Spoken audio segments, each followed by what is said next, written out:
तो इस टॉपिक में हम पढ़ेंगे चैप्टर नंबर 8 सामाजिक प्रतिमान और मूल्य। तो इस टॉपिक में हम पढ़ेंगे सामाजिक के दिए हुए प्रतिमान और दिए हुए मूल्य। सामाजिक में प्रतिमान क्या है और मूल्य क्या है। इस टॉपिक के सबसे लास्ट में इनके संबंध को पढ़ाया जाएगा, लेकिन इस चीज को मैं पहले बता देता हूँ। प्रतिमान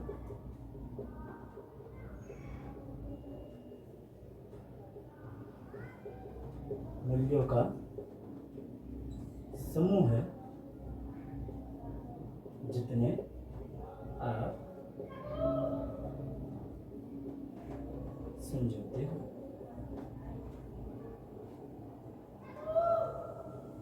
और मूल्य वह है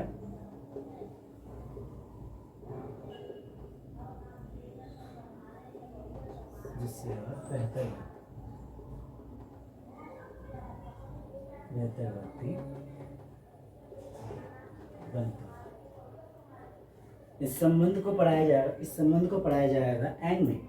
तो इसके बारे में मैं स्टार्टिंग में बता ही देता हूँ, जिससे कि समझने में आसानी हो। प्रतिमान वह मानक है जो सामाजिक स्थितियों में हमारे व्यवहार को नियमित करता है। तो समाज में आने वाले सामाजिक व्यवहार है जिसमें आप नियमित और नियंत्रित रहते हैं।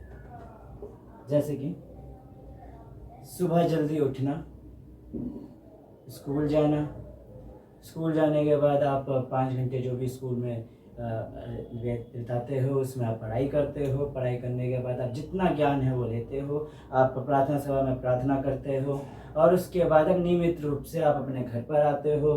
घर आने के बाद आप खाते वगैरह हो, खेलते हो और उसके बाद फिर से आप अपने स्कूल के काम पे लग जाते हो। स्कूल के होमवर्क को करते हो और फिर से आप एक नियमित समय पे सोते हो। इसका मतलब ये आपको डिसिप्लिन बनाता है। आपको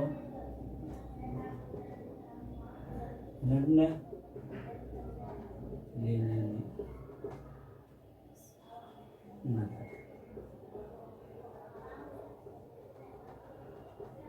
करता है।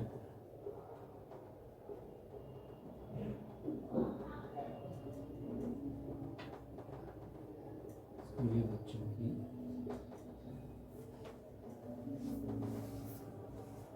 ठीक है, इतने लॉन्ग बात को मैंने एक शॉर्ट में बता दिया कि स्कूली बच्चों की दिनचर्या, क्योंकि स्कूल में आने वाले बच्चे की जो पूरी दिनचर्या है वो एक डिसिप्लिन रहता है।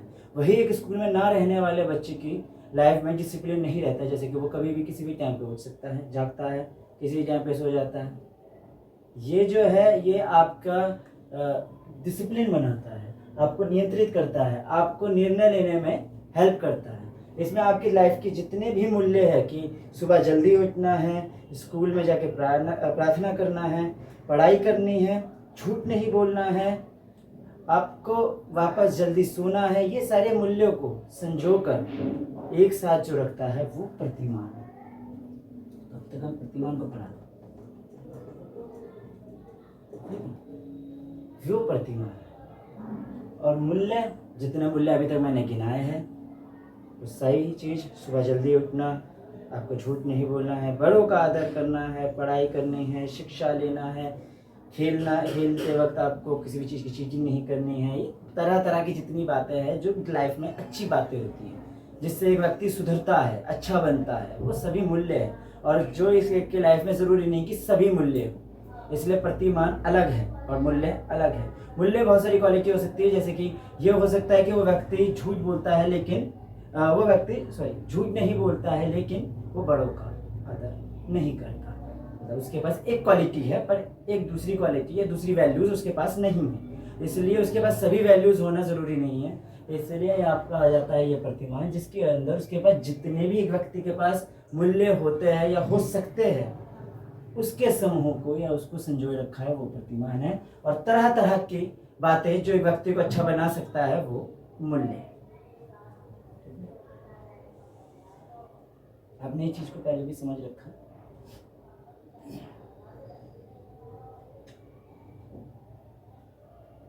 अब आ जाता है यहाँ पर प्रकार।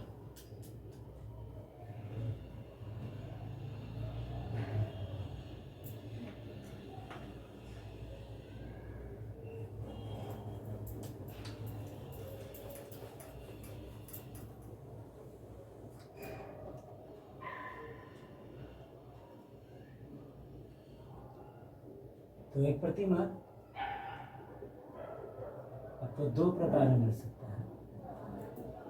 प्रतिमान के प्रकार और भी है। अभी शुरुआती तौर पर प्रतिमान के रूप में दो तरह के प्रतिमान बताए गए हैं, एक व्यक्तिगत तो दूसरा सामाजिक। व्यक्तिगत में जो भी प्रतिमान है या उसके अंदर जो भी वैल्यूज होती है उससे वो व्यक्ति ही अपने पर्सनल सुधर सकता है, या अगर वो अफेक्ट करेगा तो वो सिर्फ उस पर्सनल व्यक्ति को उसकी निजी लाइफ में ही वो उसको अफेक्ट कर सकता है। सामाजिक में वो पूरे समाज को सुधारेगा या समाज को अफेक्ट करेगा। तो यहाँ पर ये कहा जाता है व्यक्तिगत, जिससे कि उदाहरण के तौर पर कि साल की शुरुआत में प्रण लेना कि वह धूम्रपान छोड़ दे। ये एक प्रतिमान है या वैल्यू का समूह है जिसके अंदर एक प्रतिमान आ जाता है, लेकिन उससे अफेक्ट क्या हुआ, वो प्रतिमान उसको व्यक्तिगत रूप से अफेक्ट करेगा। अगर वो धूम्रपान करेगा या नहीं करेगा, या करेगा तो उसका खुद का शरीर नष्ट नहीं होगा, खराब नहीं होगा, तो ये व्यक्तिगत हुआ। सामाजिक में आ जाता है बड़ों का आदर करना। इसमें जितने समाज के बड़े हैं उन सभी को ये अफेक्ट करेगा। इसका मतलब वो व्यक्तिगत नहीं या पारिवारिक नहीं, वो अगर परिवार से बाहर निकलेगा तो वहाँ पर भी कई बड़े हैं, तो उधर भी वो उन लोगों का आदर करेगा, इसलिए पूरे समाज को अफेक्ट करेगा। ये है आपका सामाजिक और ये है आपका व्यक्तिगत। प्रतिमान के जस्ट बाद एक टॉपिक आएगा यहाँ पर अनुमति।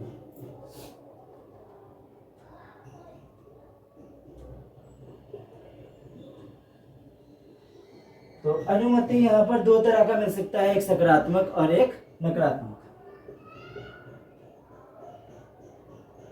सकारात्मक दैट मीन्स पॉजिटिव और नकारात्मक मीन्स नेगेटिव।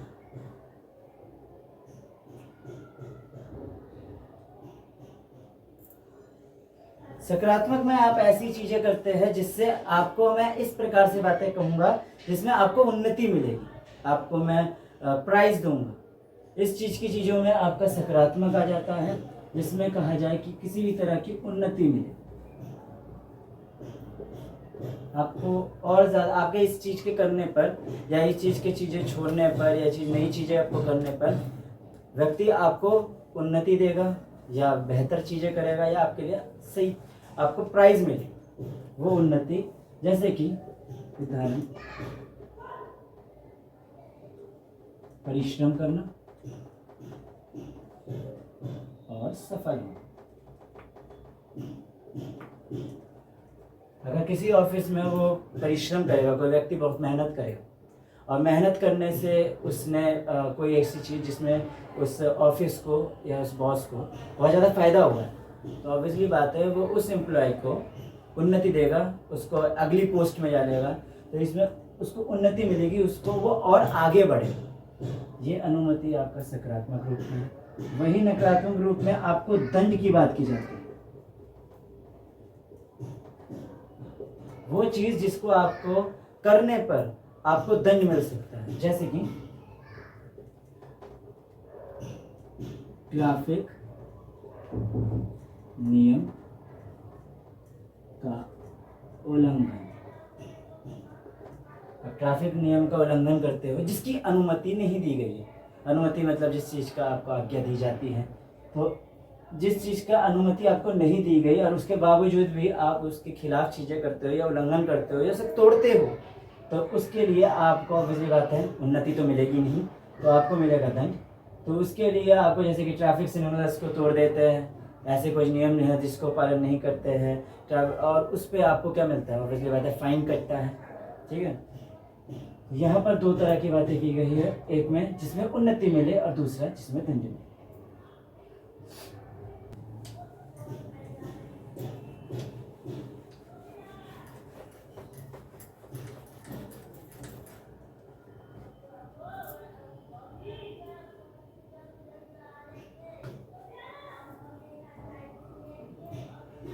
प्रतिमान हमने पढ़ लिया है, अब आ जाता है प्रतिमानों का महत्व कि प्रतिमान हमारे लिए असल में ज़रूरी ही क्यों है। अगर प्रतिमान नहीं होते या कोई वैल्यूज़ नहीं होता, हम ऐसे भी तो चल सकते हैं, लेकिन प्रतिमान का होना हमारी लाइफ में या समाज में ज़रूरत है ही क्यों। तो प्रतिमानों का महत्व में आ जाता है सबसे फर्स्ट दैनिक अनुशासन सुधरे। सेकेंड निर्णय लेने में आसान, बेहतर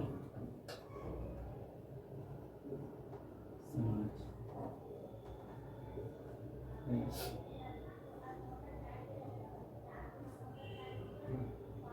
तो प्रतिमानों के महत्व में सबसे पहला गिनाया जा रहा है कि दैनिक अनुशासन सुधरेगा। इससे मैंने प्रतिमानों को समझाने के वक्त ही मैंने एक उदाहरण दिया था, जिसमें मैंने किसी स्कूल में जाने वाले बच्चे की बात की थी। एक ऐसा व्यक्ति जो स्कूल में नहीं जाता है, वो व्यक्ति को सुबह कब जागना है, रात को कब सोना है, उसकी डेली रूटीन्स अच्छी नहीं होती।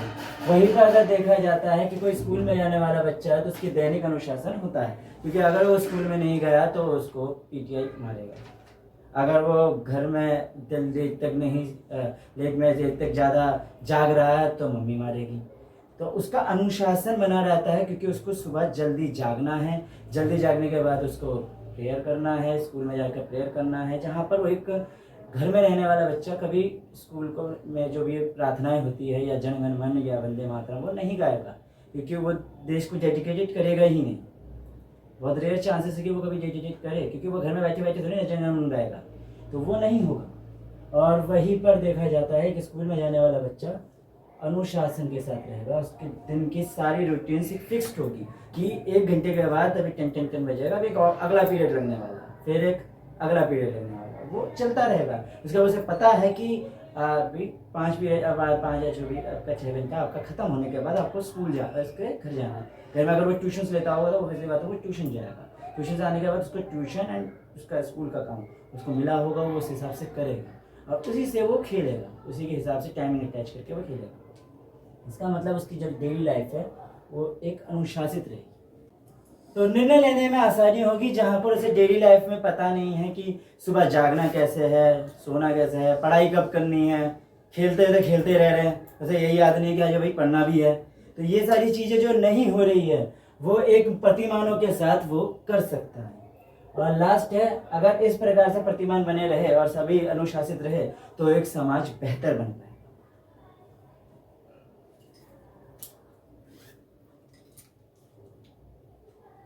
प्रतिमानों के महत्व के बाद आ जाता है प्रतिमानों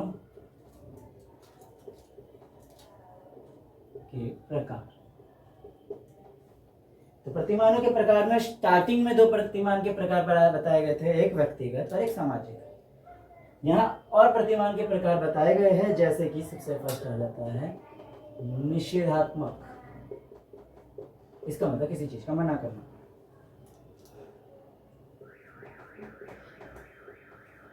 कि आप वो काम नहीं कर सकते, जैसे कि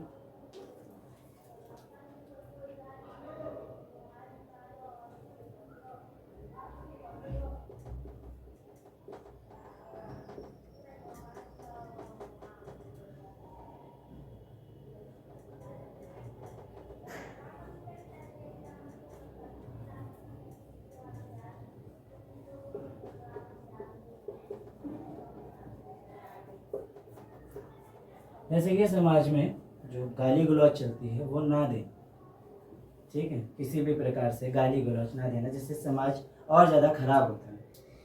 निषेधात्मक, जिसके अंदर मना करना आ जाता है, क्योंकि निषेध का मतलब ये है मना, तो किसी चीज़ का मना करना, जिसमें समाज के अंदर गाली गलौज ना करना, ठीक है, ये कोई वैल्यूज़ में आती ही नहीं है, ये एक बुरी बात में आती है, इसलिए इस चीज़ को नहीं करना है।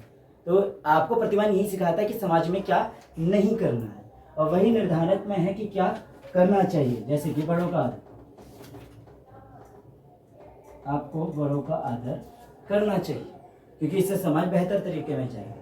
तो असल में प्रतिमानों का लक्ष्य क्या होता है? समाज को और बेहतर तरीके में बनाना और अच्छा बनाना। तो यहाँ पर एक प्रकार आ जाता है निषेधात्मक और दूसरा आ जाता है निर्धारणात्मक। इसके बाद तीसरा आ जाता है सामुदायिक और चौथा आ जाता है संस्थात्मक।